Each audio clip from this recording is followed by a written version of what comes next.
Mari kita satu di dalam doa. Bapa di sorga, Bapa itu juga yang hadir di tengah-tengah kehidupan kami. Pada kesempatan hari ini, kami sungguh bersyukur karena kami dimungkinkan untuk tetap menikmati kehidupan, untuk tetap sabar, untuk tetap kuat di dalam menghadapi apapun yang kami tahu kesabaran dan kekuatan itu datang daripada Tuhan. Kalau sepanjang minggu sudah Tuhan sertai kami, kami pun percaya minggu yang akan datang Tuhan menyertai kami. Oleh karenanya kami membutuhkan firman Tuhan untuk menjalani kehidupan ini, terutama untuk minggu yang akan datang dan minggu-minggu selanjutnya. Dengan firman Tuhan, maka kami akan dimampukan untuk mempermuliakan Tuhan di dalam kehidupan ini. Karenanya ya Tuhan, tolonglah kami supaya apa yang kami dengar, kami pahami, tidak hanya kami pahami, tetapi kami lakukan di dalam kehidupan ini. Sehingga melalui dan di dalam hidup ini, hanya Tuhan Yesus yang dipuji, dipermuliakan. Urapi hamba-Mu, urapi kami semua. Di dalam nama Tuhan Yesus kami berdoa dan siap untuk mendengar firman-Mu. Amin. Salam, sidang jemaat yang dikasihi oleh Tuhan. Saya sekali lagi membacakan firman Tuhan untuk kita. Yang tadi sudah kita baca bersama-sama karena hanya satu ayat. Saya akan bacakan untuk kita sekali lagi. Di ayatnya yang ke-9 dari Matius pasal yang ke-5. Berbahagialah orang yang membawa damai karena mereka akan disebut anak-anak Allah. Sidang jemaat yang dikasihi oleh Tuhan, ajaran Tuhan Yesus ini dikenal dengan khotbah di bukit. Dari Matius pasal 5 sampai pasalnya yang ke-7. Ajaran ini sangat penting. Ajaran yang hendaknya diperhatikan dan diterapkan di dalam kehidupan para murid. Dan tentu juga di era ini untuk kita semua.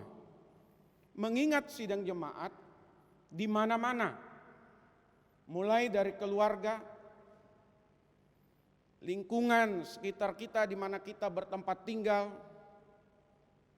dalam pekerjaan, dalam kehidupan berbangsa, bernegara, dan bahkan hubungan antar negara, negara tetangga, penuh dengan konflik, pertikaian, kebencian, perselisihan, perpecahan, kemiskinan, dosa. Dan penting bagi kita untuk mengetahui lebih jauh yang dimaksud dengan berbahagialah yang membawa damai. Sehingga dengan pemahaman ini sidang jemaat, saya dan sidang jemaat akhirnya tidak hanya memahami tetapi melakukannya di dalam kehidupan ini bersama dengan Tuhan di tengah-tengah situasi, kondisi yang tadi saya sebutkan. Penuh dengan perselisihan, penuh dengan konflik, pertikaian, perpecahan, kebencian, kemiskinan, dan bahkan dosa. Bapak Ibu sidang jemaat yang dikasihi oleh Tuhan, berbahagialah yang membawa damai. Kita awali dengan pengertian. Ya. Pengertian dari berbahagialah yang membawa damai. Saya bagi 3 bagian sidang jemaat. Yang pertama itu adanya kebahagiaan yang didapatkan oleh seseorang karena memikirkan dan berusaha menghadirkan damai di tengah-tengah situasi atau kondisi yang tadi saya sebutkan. Yaitu seseorang yang memikirkan dan berusaha untuk menghadirkan damai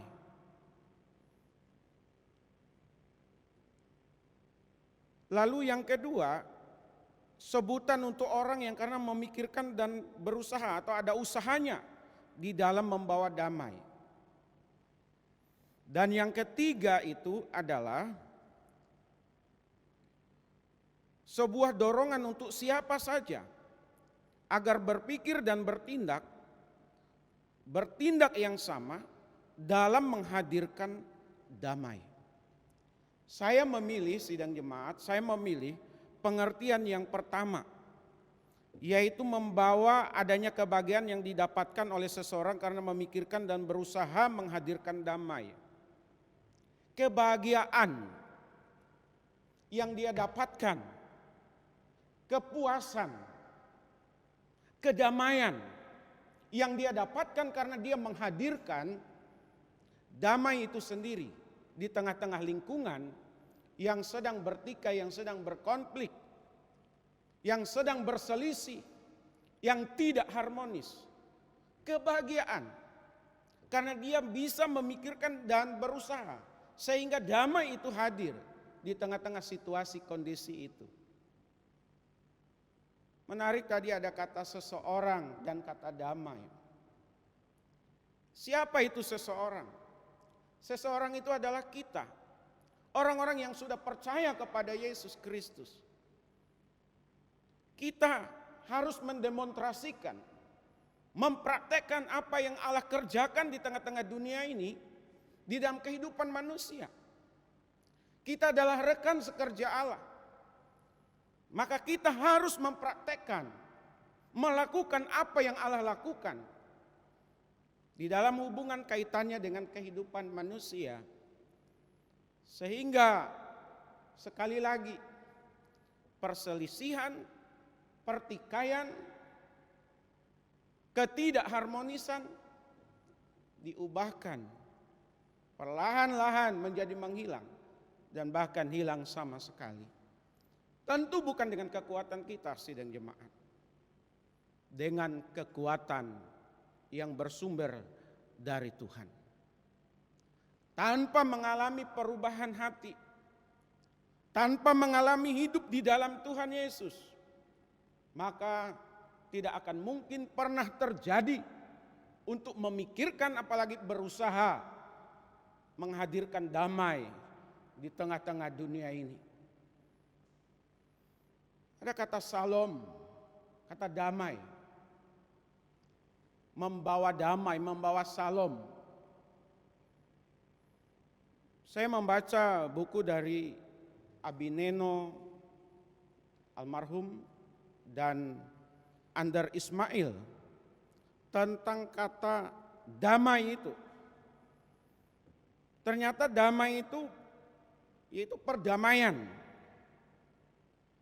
kesehatan, kesejahteraan, kemakmuran, kebahagiaan. Ini pengertian salom, pengertian damai. Ada perdamaian, ada kesejahteraan, ada keselamatan di sana yang kita hadirkan. Yang Tuhan mau kita sekali lagi sebagai kepanjangan tangan Tuhan di tengah-tengah hubungan kita dengan sesama. Lalu bagaimana cakupannya? Ini yang saya mau tekankan.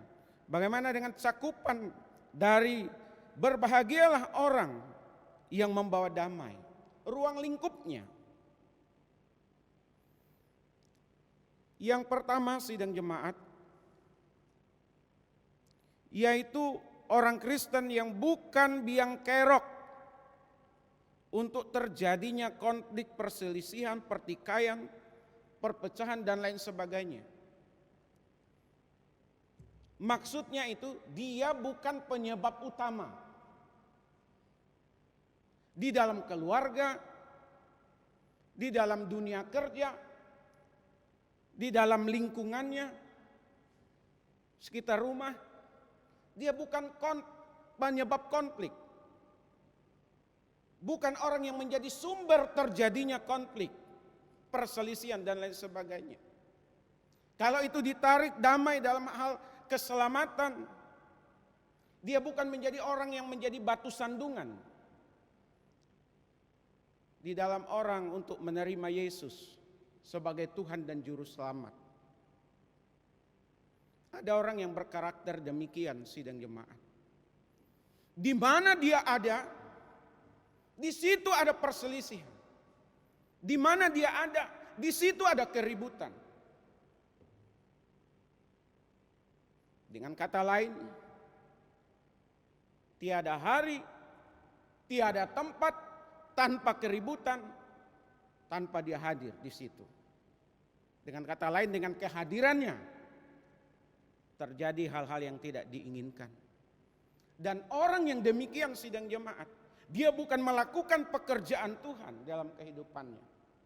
Dia sebagai agen daripada iblis di dalam menghancurkan, memporak-porandakan hubungan satu terhadap yang lain. Baik dalam keluarganya, dalam lingkungan sekitar di mana dia bertempat tinggal, lingkungan di mana dia bekerja, dalam kehidupan berbangsa bernegara. Dia sebagai biang kerok. Bapak Ibu sidang jemaat yang dikasihi oleh Tuhan. Di dunia ini ada orang yang menganut ideologi tertentu. Kemarin saya membaca koran di harian Kompas, di mana di sana disebutkan bahwa terjadinya konflik di mana-mana karena ideologi yang salah.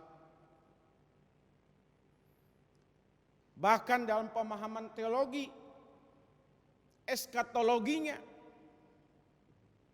itu mempengaruhi bagaimana dia bersikap bertindak di tengah-tengah lingkungannya. Dari sekian banyak satu yang saya dapatkan di situ, yaitu di mana Indonesia ditarik hubungannya. Indonesia adalah negara yang berpotensi untuk menjadi bangsa yang besar dengan adanya Pancasila. Tetapi di sisi yang lain, Indonesia bisa berdarah-darah seperti Suriah dan Afghanistan. Karena memang ada orang-orang tertentu, kelompok-kelompok tertentu yang senantiasa bukan menghadirkan damai di tengah-tengah dunia ini, tetapi kekacauan, penderitaan, kesengsaraan. Jadi ruang lingkup yang pertama itu adalah orang Kristen yang bukan menjadi biang kerok atau sumber dari kekacauan. Yang kedua, yaitu orang yang menjadi provokator itu. Ya. Orang Kristen yang tidak menjadi provokator, dia selalu mendinginkan suasana. Itu orang yang disebut membawa damai.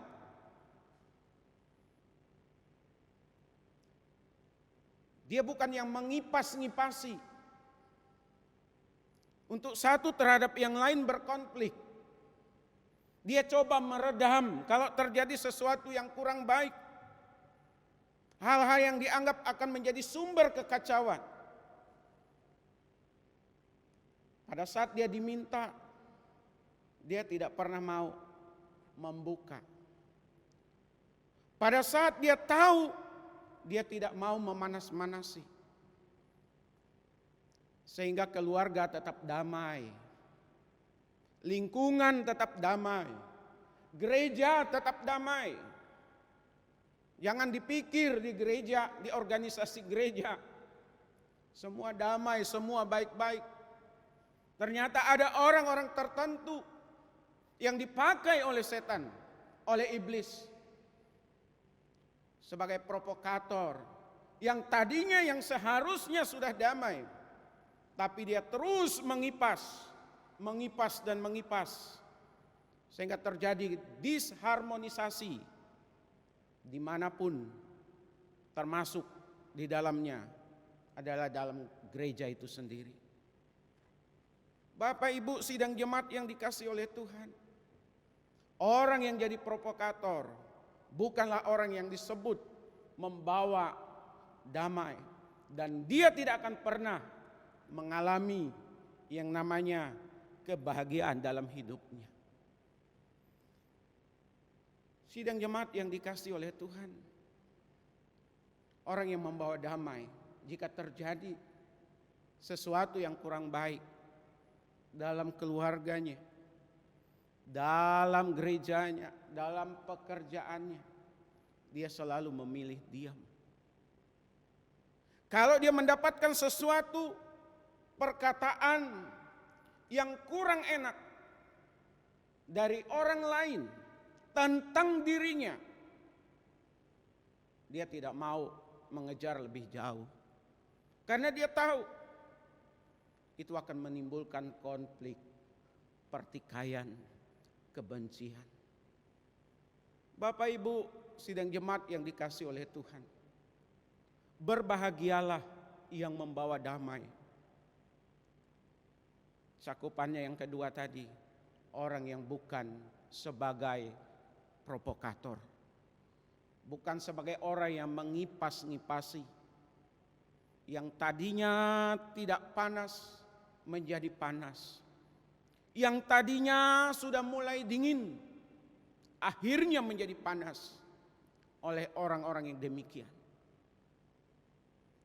Orang-orang yang seperti ini, dimanapun dia berada, akan mengacaukan suasana. Dan orang yang demikian tidak hanya mengacaukan suasana, tetapi juga dia akan kehilangan kebahagiaan dalam kehidupan ini. Yang ketiga sidang jemaat, cakupannya orang Kristen yang memperjuangkan rekonsiliasi seperti yang dilakukan oleh Nelson Mandela di Afrika Selatan dan Gordon Wilson di Irlandia Utara. Membawa damai, merekatkan hubungan yang kurang baik, hubungan yang kurang harmonis, menjadi baik. Itulah yang disebut orang-orang yang membawa damai di dalam kehidupan ini. Contohnya siapa sidang jemaat?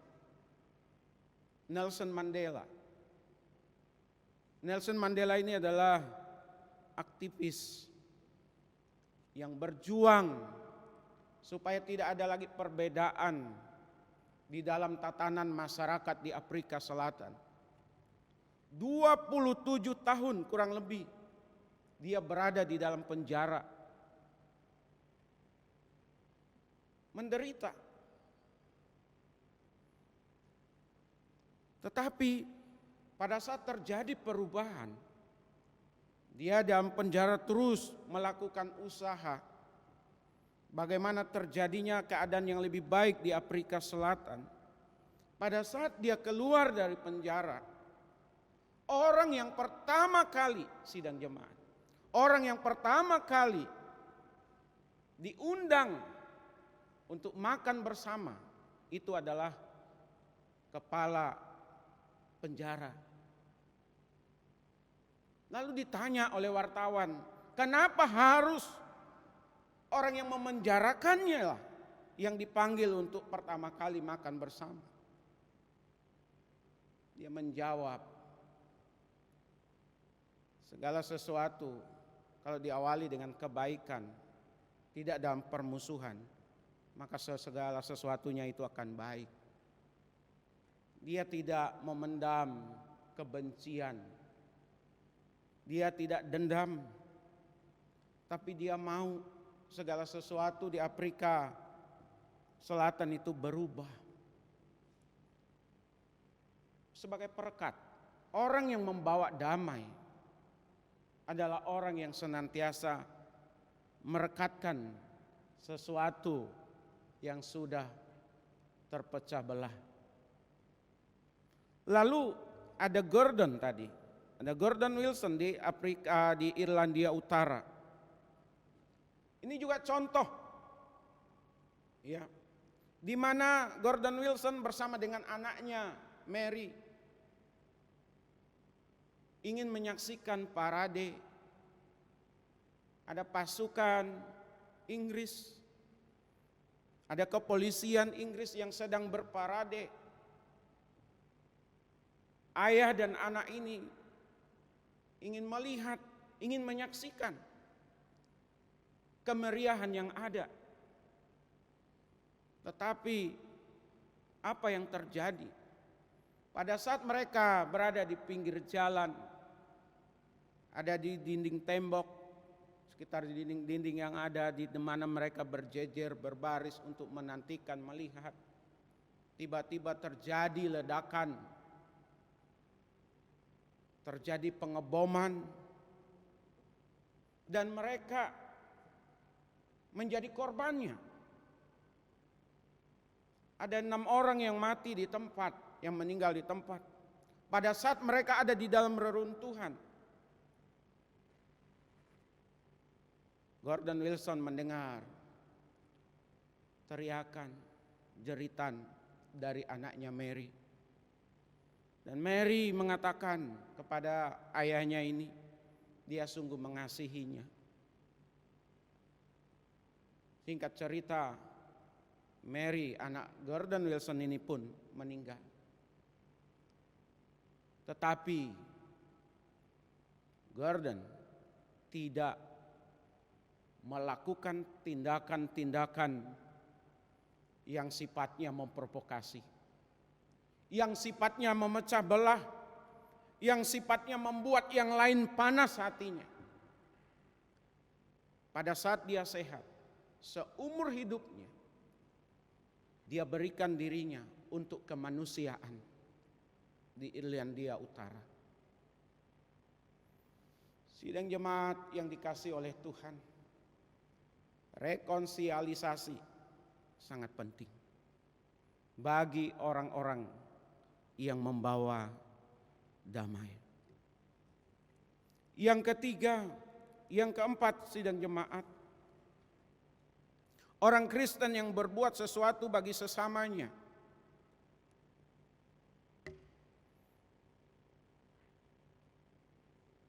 Saya cari referensi di Google, saya menemukan satu orang yang saya pilih sebagai contoh. Tentu Bapak Ibu sidang jemaat pasti juga dapat menemukan contoh-contoh orang yang demikian, yang disebut dengan membawa damai. Mesak Amen. Saya tidak perlu sebutkan dari teologi mana beliau berasal. Tapi pada saat dia penginjilan ke satu tempat yang namanya Dusun Kuningan, tidak hanya jaraknya yang jauh, tetapi jalanannya juga rusak. Pada saat ada di dusun tersebut, dia melihat, sidang jemaat, tidak ada penerangan, tidak ada listrik, tapi ada potensi desa tersebut, dusun tersebut diterangi oleh listrik, karena di sana ada air terjun. Itu kejadian tahun 1995. 1999 baru terwujud. Dia membangun alat pembangkit listrik melalui air terjun, dan desa atau dusun tersebut diterangi dengan listrik sehingga orang bisa menonton dan lain sebagainya. Dipermudah. Tetapi ada juga orang yang sepertinya melakukan sesuatu yang baik, membawa damai kepada orang, mengerjakan sesuatu yang katanya untuk menolong orang, mensejahterakan orang, tetapi bersembunyi di balik kegiatannya, di balik programnya, di balik proyeknya, untuk kepentingan pribadi. Saya tidak perlu sebutkan di daerah mana di Tangerang. Saya ketemu dengan seorang hamba Tuhan dalam perbincangan kita. Dia memperlihatkan, sidang jemaat, kartu nama dari sebuah yayasan. Lalu di kartu nama itu ada foto-foto bayi, foto-foto anak. Di mana ini yayasan atau kegiatan yayasan khusus untuk anak-anak yang dianggap tidak ada orang tuanya, anak-anak yang terbuang dan lain sebagainya. Tetapi yang punya yayasan bukan mensejahterakan, bukan memberi damai kepada anak-anak di yayasan tersebut. Sengaja anak-anaknya berpakaian compang-camping dan lain sebagainya, supaya setiap orang yang datang ke yayasan tersebut berbelas kasihan, memberi bantuan, dukungan. Yang sejahtera dia yang punya yayasan, sementara anak-anak itu dijadikan alat untuk mengeruk keuntungan dari para donatur. Tentu bukan yang demikian sidang jemaat. Yang benar adalah melakukan sesuatu tanpa pamrih. Yang penting orang sejahtera. Yang keempat, yang kelima, cakupan dari berbahagialah yang membawa damai adalah orang-orang yang mengabarkan kabar baik. Mengabarkan kabar baik tentang Yesus Kristus bagi sesamanya. Tentu saja dengan membangun hubungan yang baik. Saya pakai istilah penginjilan. Orang yang membawa damai adalah orang yang mengabarkan tentang Yesus Kristus kepada sesamanya. Dengan melakukan hubungan-hubungan yang baik, jalinan yang baik. Bukan mengancam, apalagi menjelek-jelekkan kepercayaan atau agama orang lain. Jika hubungan sudah dibangun dengan baik, Bapak Ibu, kita akan sanggup, kita akan mampu, kita akan dimampukan untuk mengabarkan siapa Yesus di dalam kehidupannya. Saya teringat pada saat selesai divaksin, vaksin yang pertama sidang jemaat. Waktu itu vaksin yang pertama karena tokoh-tokoh agama, saya divaksin di Istiqlal, di basement paling bawah. Lalu selesai itu saya kembali ke sekolah. Saya pesan Grab motor. Ketemu. Namanya Paulus. Pasti Kristen. Dalam perjalanan menuju sekolah, saya tanya, bergereja di mana? Oh, saya tidak bergereja, Pak. Saya tidak bergereja lagi.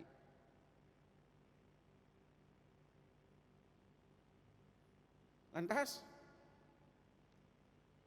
saya sudah menyeberang. Namanya Paulus, tetapi di depan namanya sudah ada tambahan lagi. Saya tanya, sering melakukan ritual-ritualnya? Dia bilang tidak.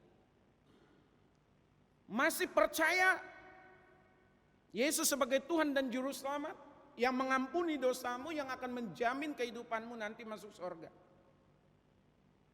Dia bilang masih. Loh kok seperti itu? Ya, saya takut sama istri. Dia katakan demikian. Lalu saya bilang, lebih takut mana? Kehilangan nyawa daripada kehilangan istri. Masih banyak orang yang berbeda keyakinan, menjalankan keyakinannya masing-masing. Dia tetap percaya kepada Tuhan. Saya tantang sidang jemaat. Maukah kembali kepada Tuhan dengan sungguh-sungguh, ke gereja lagi, percaya Yesus dan harus berani untuk mempercayakan diri kepada Yesus? Apa jawabnya? lihat nanti. Sekalipun demikian sidang jemaat, saya senang. Karena mengingatkan supaya dia kembali kepada Tuhan Yesus Kristus yang adalah Tuhan dan Juru Selamat. Sesuai dengan pengajaran firman, pengajaran Alkitab. Apalagi kalau Bapak, Ibu, dan saya menginjili orang dan dia percaya kepada Tuhan Yesus. Itulah yang disebut dengan berbahagia tadi. Kebahagiaan yang tiada taranya, ada kepuasan tersendiri di dalam diri kita. Karena kita boleh memperdamaikan seseorang dengan Tuhan. Karena setiap orang yang belum percaya, Alkitab menyebutkan adalah musuh Allah. Dan perlu dibawa kepada Allah. Diperkenalkan di dalam Yesus Kristus supaya dia percaya. Dan hubungannya menjadi baik, keadaannya dipulihkan. Masih banyak lagi sidang jemaat yang bisa kita masukkan di dalam cakupan dari kebahagiaan atau berbahagialah yang membawa damai ini. Tidak hanya sekedar tadi bukan penyebab utama, tidak hanya sekedar bukan sebagai provokator, tidak hanya sekedar rekonsiliasi, tidak hanya sekedar berbuat baik kepada sesama, tidak hanya sekedar sidang jemaat mengabarkan kabar baik kepada orang lain, menginjili. Masih banyak yang dapat Bapak Ibu lakukan dan saya lakukan supaya kita meraih yang namanya kebahagiaan. Karena sebagai agen pembawa damai. Bapak Ibu yang dikasihi oleh Tuhan, seberapa banyak di antara kita yang mengerjakan pekerjaan-pekerjaan Tuhan? Seberapa banyak di antara kita yang konsisten hingga hari ini membawa damai kepada orang-orang di sekitar kita? Masih adakah di dalam diri kita? Jangan-jangan kita memilih diam mencari aman. Jangan-jangan kita berkata, saya sendiri tidak damai, bagaimana mungkin saya membawa kedamaian kepada orang lain? Jika ada yang demikian, berarti ada yang salah di dalam dirinya. Dan hari ini saya mengajak kepada kita sekalian sidang jemaat. Marilah kita sebagai orang-orang yang membawa damai di dalam kehidupan ini. Karena kita dijamin untuk senantiasa ada dalam kebahagiaan. Jadi berbahagialah yang membawa damai, memiliki pengertian adanya kebahagiaan yang didapatkan oleh seseorang. Karena memikirkan dan berusaha menghadirkan damai di tengah-tengah situasi dan kondisi yang penuh dengan konflik, perselisihan, pertikaian, perpecahan, kemiskinan, sakit penyakit, keterbelakangan, bahkan dosa. Damai yang dimaksud berasal dari kata salom.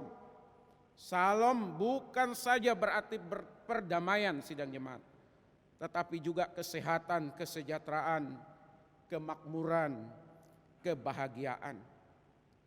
Dan kitalah yang Tuhan minta untuk membawa damai di keluarga kita, di lingkungan sekitar kita, di mana kita tinggal, di tempat pekerjaan kita, bahkan di gereja kita, di tempat ini. Tuhan Yesus memberkati kita semuanya. Amin. Mari kita tundukkan kepala kita satu di dalam doa. Bapa di sorga, kami sudah mendengar kebenaran firman-Mu. Biarlah firman-Mu menjadi bagian di dalam kehidupan kami. Biarlah kami memiliki kebahagiaan karena kami membawa damai di lingkungan sekitar kami, di keluarga kami, dimanapun kami ada. dalam segala situasi dan kondisi. Kalau selama ini kami tidak konsisten menjalankannya, ampuni kami. Apalagi kalau kami tidak pernah melakukannya. Kami ada di posisi sebagai biang kerok. Kami berada di posisi sebagai provokasi atau provokator. Itu bukan yang Tuhan inginkan dalam kehidupan kami.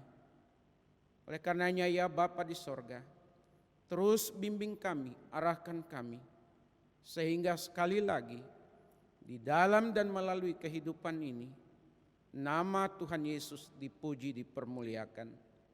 Hamba-Mu sudah berhenti berbicara, Roh Kudus boleh menindaklanjutinya, supaya lebih jelas lagi pemahaman yang didapatkan oleh sidang jemaat-Mu di dalam diri mereka masing-masing yang mendengar firman Tuhan pada hari ini. Di dalam nama Tuhan Yesus kami berdoa dan bersyukur. Haleluya. Amin.